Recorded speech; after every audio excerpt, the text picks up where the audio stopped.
if you're single, please, I beg you on my knees, don't marry a fool.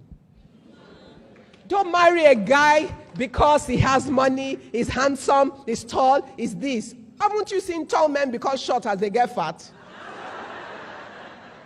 I'm not joking.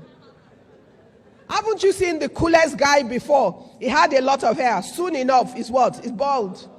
You feed him well enough, his tummy goes out. So that tells you it's not about the physical man. It's about the content of the man, the character and the strength of that man, the fear of God in that man, his ability to help you be what God has called you to be, his ability to hear God and yield to God in nurturing you to be the best of yourself. And sometimes what you see now is not what the future holds. So some guys look like they're rich now. 5 years down the line, 10 years down the line, what do you know? Some guys look that they have nothing now, or they're simple, they're about to just offer you a simple life, and everybody tells you you're insane. And that's the one that turns out great. God has a lot of surprises along the path of our life. And because we can't see that much, we need to walk closely with God through the ministries of our life. What has God called you to be? What must you do? How have you empowered and equipped yourself? How are you fighting and standing for that which you know is the call of God on your life? I didn't know too much, even as a young Muslim girl, but I knew I wanted to make something of my life. I knew certain things that I sensed. And at the right time, God made sure that He took me over so that I would be able to live the life He had prepared for me. But even before then, I had some small sense that I applied. So somebody likes me, wants to marry me. He's a soldier. I don't want to be no soldier's wife. Not because there's anything wrong with him, but I wanted to have a life, I wanted a family that would be together, and I wanted to have a full career. And as far as I understood it then, they're always moving from one place to the other. Then, at another stage, there was a diplomatic guy, and I thought, I'm no diplomat's wife. Why? Most times, the wives of the diplomats don't work.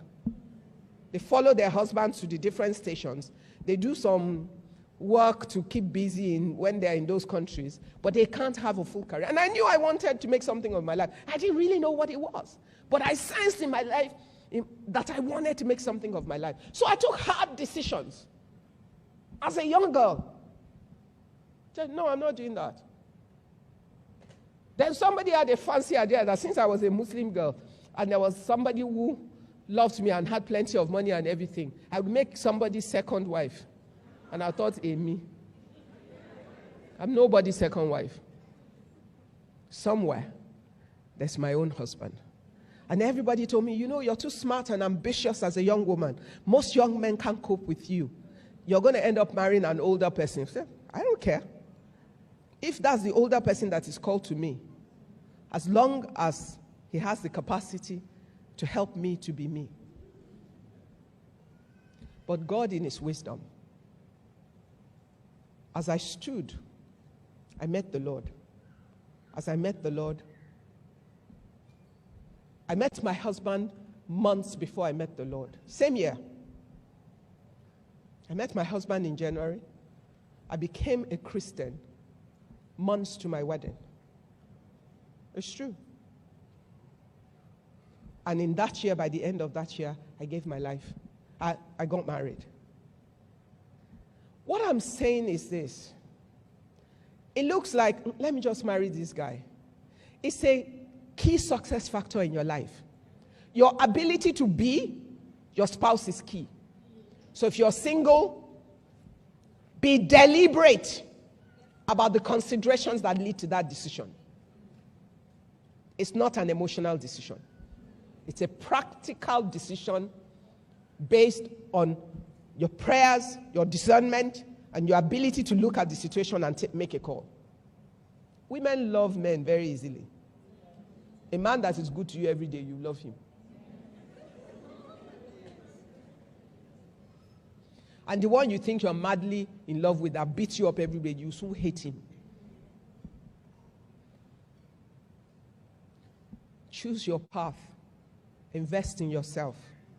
People ask me every day, how do you do so many things at the same time?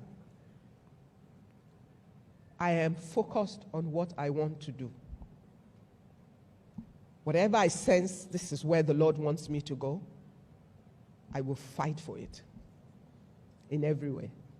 I also have no silly ideas about being invisible. I don't know what a superwoman is.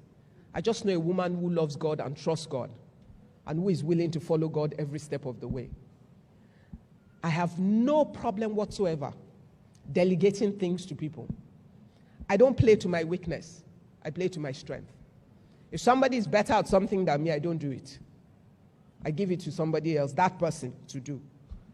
I focus on my own strength and enjoy the support of the people who are better at the things I'm not good at.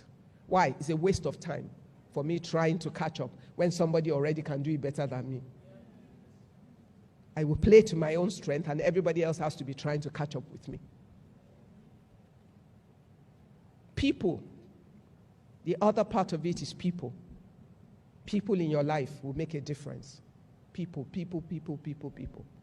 Be sure as a woman of your network.